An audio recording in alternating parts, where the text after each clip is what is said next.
نحمده ونصلي على رسوله الكريم اما بعد فاعوذ بالله السميع العليم من الشيطان الرجيم بسم اللہ الرحمن الرحیم۔ آج کے درس غزالی کا موضوع ہے مسلمان تاجر کے اخلاق،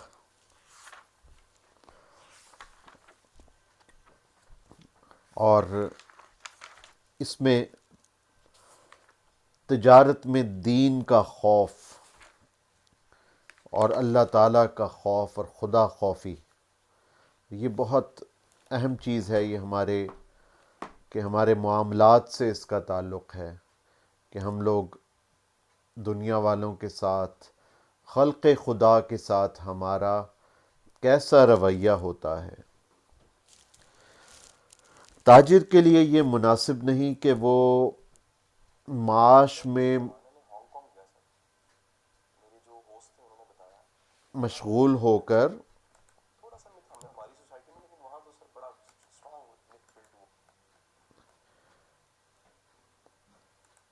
تاجر کے لیے یہ مناسب نہیں کہ وہ معاش میں مشغول ہو کر معاد سے، یعنی دین اور فکر آخرت سے غافل ہو جائے، اپنی عمر ضائع کرے اور آخرت کے سلسلے میں نقصان اٹھائے۔ آخرت کے نقصان کی تلافی دنیا کی قیمتی چیز بھی نہیں کر سکتی۔ جو شخص دنیا کی خاطر آخرت کو فراموش کر دے تو دنیا کی ناپائیدار زندگی کو آخرت کی ابدی زندگی کے عوض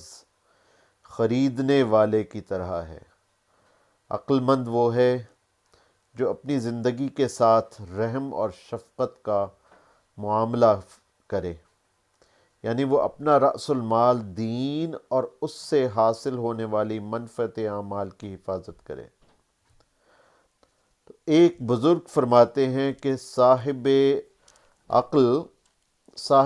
وہی ہے، صاحب عقل کے شایان شان یہ چیز ہے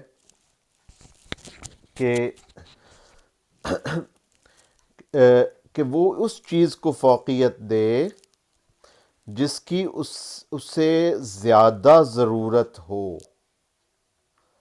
یعنی وہ فوقیت اس چیز کو دے جس کی اسے زیادہ ضرورت ہو، اور ہر انسان کی اولین جو ترجیح ہوتی ہے اور ضرورت ہے وہ اس کے علاوہ کچھ نہیں کہ اس کا انجام کار خوبصورت ہو۔ اور حضرت معاذ ابن جبل رضی اللہ تعالیٰ عنہ نے اپنی وصیت میں تحریر فرمایا، آپ نے تحریر فرمایا کہ اگرچہ تمہیں دنیا کی بھی ضرورت ہے مگر آخرت کی ضرورت دنیا کی ضرورت کے مقابلے میں زیادہ ہے، اس لیے آخرت کے اعمال سے اپنی جد و جہد کا آغاز کرو۔ آخرت حاصل کر لو گے تو دنیا خود بخود تمہارے قدموں میں آ جائے گی۔ تو جو ایک مسلمان تاجر ہے یا کہیں بھی نوکری کرنے والا ہے، اس کو آخرت کی جو ہے اس کو آخرت کو اپنی ترجیح رکھنا چاہیے، آخرت کو ترجیح دینی چاہیے، دنیا کے لیے کام نہیں کرنا چاہیے بلکہ آخرت کے لیے کرنا چاہیے، لوگوں کی فلاح و بہبود کے لیے، ثواب حاصل کرنے کے لیے کرنا چاہیے۔ اس کے بعد یہ آتا ہے قرآن شریف میں آتا ہے کہ وَلَا تَنْسَ نَصِيبَكَ مِنَ الدُّنْيَا، اور دنیا سے اپنا حصہ فراموش مت کرو، یعنی دنیا میں سے اپنی آخرت کا حصہ فراموش مت کرو، اس لیے کہ دنیا آخرت کی کھیتی ہے، جو کچھ ہم یہاں کماتے ہیں اس کا بدلہ آخرت میں دیا جائے گا۔ اب امام صاحب فرماتے ہیں کہ جو تاجر لوگ ہیں، تاجر پیشہ لوگ، ان کو 6 امور کی رعایت کرنی چاہیے، اور اس 6 امور کی رعایت کے ذریعے اپنے دین کی حفاظت کرنی چاہیے۔ سب سے پہلے تو نیت کی اصلاح ہے کہ انما الاعمال بالنیات،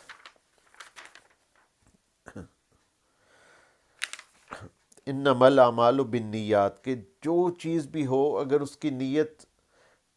دنیاوی ہو بھی تب بھی اس کو دینی نیت بنا لیا جائے۔ یہ نہ کہا جائے کہ جی میں بڑا آنیسٹ ہوں اور میری نیت جو ہے وہ دنیاوی ہے۔ ٹھیک ہے، ہم لوگ آنیسٹی کے ساتھ کہتے کہ جی ہماری دنیاوی نیت ہے، لیکن ہم اس نیت کو تبدیل کر لیں اور آخرت کی اور اللہ کی رضا کی نیت کر لیں تو اس کا ثواب زیادہ ملے گا۔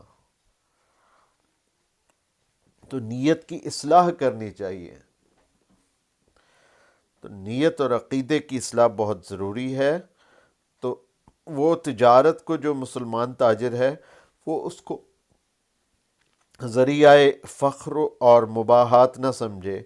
بلکہ یہ نیت کرے کہ میں لوگوں کے سامنے دست سوال دراز کرنے سے بچنا چاہتا ہوں، اور اس لیے میں حلال رزق کمانا چاہتا ہوں،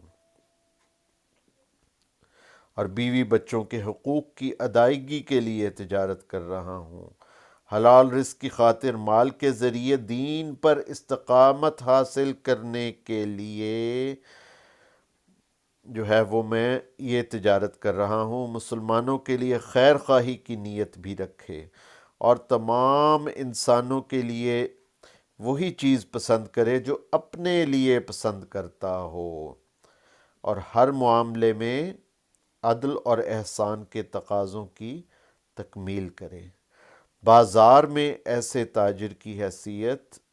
حیثیت امر بالمعروف اور نہی عن المنکر کا فرض ادا کرنے والے کی ہونی چاہیے۔ اگر اس نے اپنی نیت ٹھیک کر لی نا تاجر نے، تو اس کے بعد اس پر عمل بھی کیا تو وہ راہ آخرت کا مسافر ہوگا۔ کامیاب ہوا تو دنیا کا نفع بھی ملے گا اور آخرت کا نفع بھی، اور ناکام ہوا تو یہ ایک عارضی ناکامی ہوگی۔ آخرت کی فلاح اور سرخروئی اس کا مقدر بنے گی۔ تو یہ تو آتا ہے کہ نیت کے بارے میں۔ اس کے بعد جو نیت میں اگلی بات ہے کہ فرض کفایہ ادا کرنے کی نیت ہو تو وہ کیسا ہے۔ تو اس میں امام صاحب فرماتے ہیں کہ بہت ساری تجارتیں، یا چلیں پیشہ بھی کہہ لیں، بہت ساری تجارتیں اور پیشے یہ اس میں فرض کفایہ کا درجہ رکھتے ہیں، کہ اب بال کاٹنے ہیں مثال کے طور پہ، ایک نائی کوئی نہ کوئی تو ہونا چاہیے نا جو کہ لوگوں کی جو ہے وہ سر کی حجامت بنائے گا، ورنہ تو بال بڑھتے جائیں گے۔ تو اسی طرح کوئی نہ کوئی طبیب ہونا چاہیے، ڈاکٹر ہونا چاہیے، کوئی نہ کوئی معمار ہونا چاہیے، مزدور ہونا چاہیے، کسی نہ کسی نے تو بننا ہے نا، ورنہ کس طرح سے پھر کام کس طرح چلے گا۔ تو اسی طرح کوئی نہ کوئی انجینئر ہونا چاہیے، اور کوئی نہ کوئی حساب کتاب کرنے والا ہونا چاہیے، کوئی استاد کا جو ہے کہ کوئی معلم ہونا چاہیے جو کہ علم بانٹے، علم کی روشنی بانٹے۔ تو جب علم کی روشنی بانٹنے والا کوئی ہوگا تو پھر زیادہ ایک اچھی بات ہوگی نا، کہ لوگوں کو جو ہے وہ علم ملے گا، تربیت ہوگی ان کی۔ اور اگر کوئی بھی یہ فریضہ سر انجام نہیں دے گا تو پورے معاشرے پر الزام آئے گا کہ جی آپ میں سے کوئی بھی علم کی روشنی بانٹنے والا نہیں تھا۔ تو اس لیے جو تجارت ہے یا کوئی بھی پیشہ ہے، یہ فرض کفایہ کا درجہ رکھتا ہے کہ معاشرے میں سے کچھ لوگ ایسا ضرور کریں۔ اسی طرح جو دنیاوی علم ہے یہ بھی ایک طرح سے فرض کفایہ کا درجہ رکھتا ہے امام غزالی کے مطابق، کہ ایک تو دینی علم، اور اس کی ہم گفتگو کر چکے ہیں شروع کے ابواب میں، کہ جو دینی علم ہے وہ تو ہے نا ایک حد تک دینی علم جو کہ عبادات کے لیے ضروری ہے وہ تو فرض عین ہو گیا، اور جو مزید دینی علم ہے وہ فرض کفایہ ہوگا کہ کوئی نہ کوئی لوگ ضرور ہوں جو علماء بنے اور اس کے بعد لوگوں کو مسائل بتائیں اور لوگوں کی اصلاح کا کام کریں۔ اسی طرح کچھ علم جو ہیں، طب کا علم ہو گیا، انجینئرنگ کا علم ہو گیا، اس طرح کچھ جو علم نافع ہیں وہ وہ بھی سیکھنا فرض کفایہ ہے کہ مسلمانوں میں سے کسی نے تو یہ کام سیکھنا ہے نا۔ اسی طرح جو تجارت ہے اس میں بھی کچھ تجارتیں فرض کفایہ ہیں، اور ایک جو تجارت جو پسندیدہ ہے وہ ہے کہ کپڑے کا کام۔ پھر اسی طرح ہم دیکھتے ہیں انبیاء علیہ السلام کی سیرت میں ایک تو چرواہے کا کام جو ہے، بکریاں چرانے کا کام، یہ بہت سے انبیاء نے کیا، اور اس میں حکمت کیا ہوتی ہے کہ وہ چونکہ ایک لیڈر کے طور پہ اس میں ایک لیڈرشپ کی صلاحیت ابھرتی ہے کہ سب کو ساتھ لے کے چلنا ہے، کوئی بھی پٹری سے اترے گا، راستے سے ادھر ادھر ہوگا تو اس کو واپس لے کے آنا ہے۔ تو یہ نبوت کے کام سے اس کی بہت مماثلت ہے، اس لیے بکریاں چرانے کا جو کام ہے یہ بڑا ایک پسندیدہ ہے۔ اسی طرح لوہار کا کام جو ہے، جس کو آپ میکینیکل انجینئرنگ کہہ سکتے ہیں، میٹل ورکس کہہ سکتے ہیں، تو کیونکہ کوئی تو ہوگا جو کہ برتن بنائے گا یا آپ کو لوہے کی چیزیں بنا کے دے گا، تو کسی نہ کسی نے تو یہ کام کرنا ہے نا۔ تو اس لیے یہ کچھ تجارتیں جو ہیں یہ فرض کفایہ کا درجہ رکھتی ہیں کہ جو کہ امت مسلمہ کی ضروریات کو پوری کرنے کے لیے ہوں، مثلا کھانے کی چیزیں بنانا، تو کیونکہ کھانا نہیں کھائیں گے تو پھر زندہ کیسے رہیں گے، تو اگر کوئی کھانے کی چیزیں بنا رہا ہے اور جنرل سٹور کا کام ہے، یہ سارے جو ہیں فرض کفایہ میں آتے ہیں۔ اس کے بعد مسند الفردوس میں ایک روایت ہے، اور علی ابن طالب رضی اللہ تعالیٰ عنہ اس کے راوی ہیں، اور یہ روایت میں ہے، اب اس کی حدیث ہونے میں نہیں کچھ کہہ سکتا۔ وہ یہ ہے کہ تمہاری تجارت، تمہاری بہترین تجارت کپڑے کی تجارت ہے، اور بہترین پیشہ موزہ بنانے کا پیشہ ہے۔ اسی طرح مسند الفردوس میں ہی ابو سعید رضی اللہ تعالیٰ عنہ سے روایت ہے